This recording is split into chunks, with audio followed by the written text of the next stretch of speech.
This is Colleen McGee with the Fort Riley Public Affairs Office and episode 17 of our podcast. This week we explore the variables and the opportunities at the Fort Riley Education Center. We'll hear from Barton Community College, Kansas State University, University of Mary, and our own Education Center staff on what it takes to navigate secondary education in today's environment. COVID has affected everything. So what does that look like for teaching a class? Hi, this is Janet Ball. I work for Barton. I'm the director of Fort Riley's academic programs. What we're doing is something called fusion classes, and they are a combination of students who are physically in the classroom and students who are joining the class via Zoom. So far, it's working very well. We've had great support from our IT staff. God bless the IT staff. Do you think that this hybrid has enabled more people to participate in classes? Okay, that's fantastic. You read my mind because I was just about to say that I have made an argument, and I'm getting some good support for it, that even after all this COVID craziness is over, if it ever is, that we continue this fusion program, and I am fairly certain that that's what we're going to do. There was already some talk about doing more fusion classes. We also have a campus at Fort Leavenworth, and so we are able to offer fusion classes that have Fort Riley and Fort Leavenworth students in them. That way we can maximize the offerings. I absolutely agree that we do see that some students who maybe wouldn't be able to participate for a variety of reasons are now able to participate in the classes through Zoom.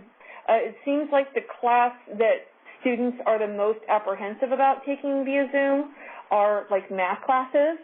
They find out very, very quickly that when they need extra help, the teachers are more than happy to have one-on-one sessions with them.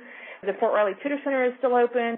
The tutors are doing tutoring sessions via Zoom. A lot of students who were worried about that they weren't going to get support or that they weren't going to be able to connect with their teachers or with a tutor, they're finding out that absolutely we've thought about that. We have contingency plans, and we are all there to basically support them in what they're doing. What is this going to be looking like as far as tuition? This hybrid, is it going to add some cost, do you think, to the students? Our LSEC day classes are no cost. They are fully scholarshiped. We are not adding anything extra associated with cost to the student at all.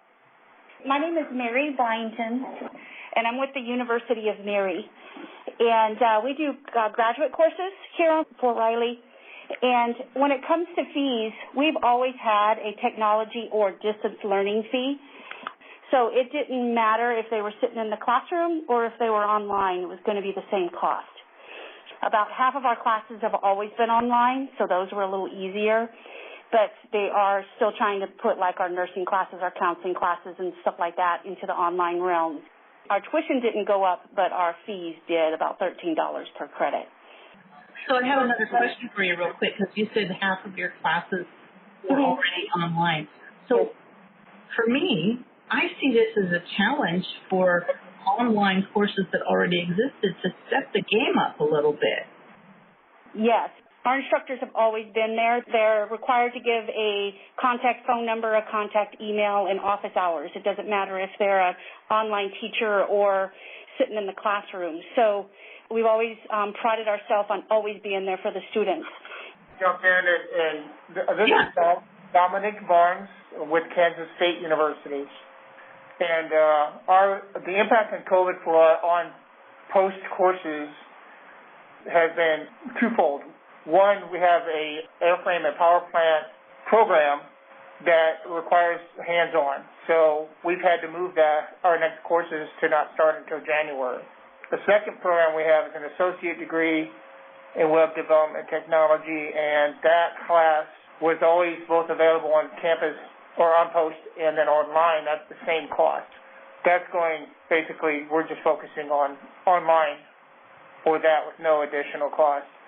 Neither of these classes have had technology fees.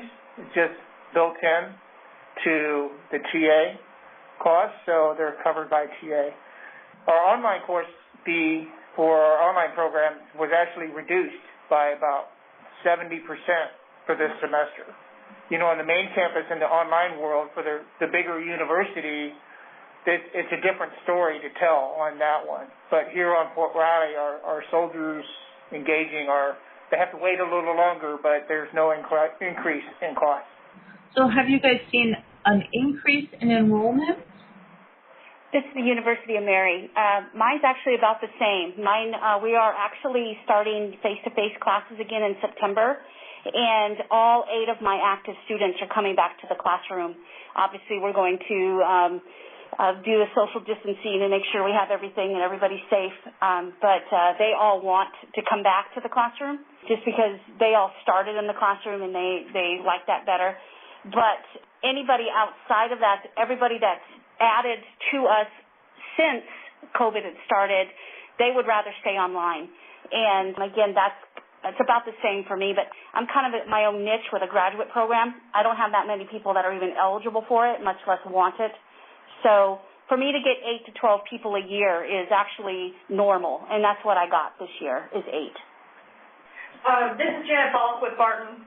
I would say that our enrollments are better right now than they were a year ago today. What would you attribute that to? Some of it was deployment. You know, there were just a variety of, outside factors. And I also think that some people took advantage of some of the COVID-related craziness. Then that's not meant to be negative at all, but they were going to be home. They were, going to have some time on their hands, so they might as well use it and be productive. So is it kind of late for this season to register for a class? No, we always have something starting, and I think that's probably true for their other schools too, but I'll let them speak to that. Dominic with K-State, we have a classes cycle that starts on the 17th of August, which is next week. So there is still time to do that. We take students in up to the last second. And then Airframe and Power Plant program, I'm taking names for soldiers who are interested in compiling a roster to re-engage with them in January. Okay, now we have somebody from the Education Center there. Yes, so my name is Freydon Martin.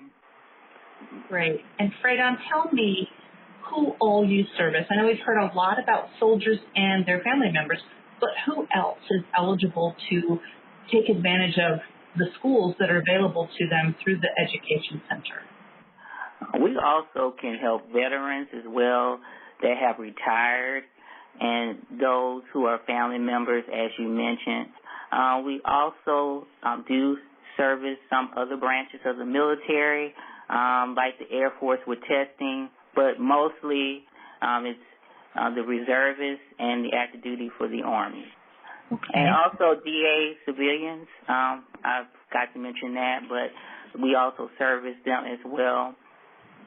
So our world's been a little bit crazy, and I think maybe the one constant is education. So what would you guys have to say to that? Well, this is Marion Moore. Education is something, like you say, it's keeping up with what's going on in the world. Soldiers are looking for promotion opportunities. Some of them are planning to transition out of the military, so they may be looking for a new career. Our office is open. The west side of the building that has a ramp is the only unlocked door. So how does somebody get started with you guys' service? Who do they call? You guys have a central phone number? Okay, yes. This is Freydon Martin again. So our central number is 785-239-6481, and they can call, and the receptionist can get them started with talking to a counselor, or if they want to just come to 211 Custer Avenue and come into the Education Center, they would just sign in and they can see a counselor. This is Mary. I think the biggest thing is to know that all of us are on open enrollments, most of us, and that it's never too late to start school. It's never too late. Even if it's the middle of the semester, the end of the semester, there's always something available with one of us that can help them get started and not to wait. The longer you wait, the less you'll do. So there you have it. It isn't too late, and there are a lot of options to continue your learning journey. Call the Education Center today at 785-239-6481.